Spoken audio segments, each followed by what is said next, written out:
M news కి స్వాగతం. రాజనగరం నియోజకవర్గం కోరుకొండ మండలం జంబుపట్నం గ్రామంలో శ్రీ ఉమాసమేత విశ్వేశ్వర స్వామి ఆలయం ఈ నెల 14న ప్రారంభోత్సవం జరుగుతుందని ఆలయ కమిటీ పెద్దలు తెలియజేశారు.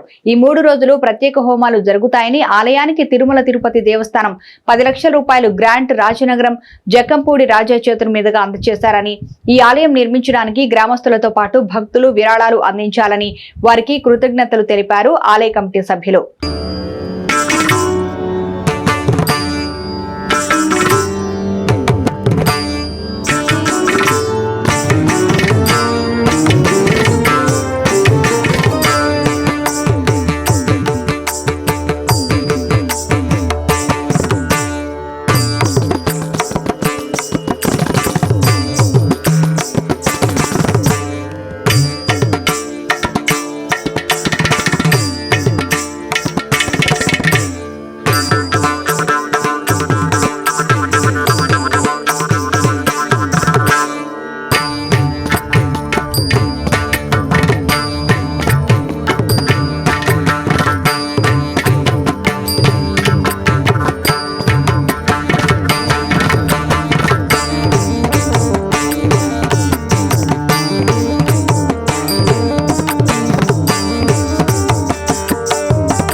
మరిన్ని తాజా వార్తా విశేషాల కోసం ఎం న్యూస్ ని సబ్స్క్రైబ్ చేయండి, మీ మిత్రులకు షేర్ చేయండి.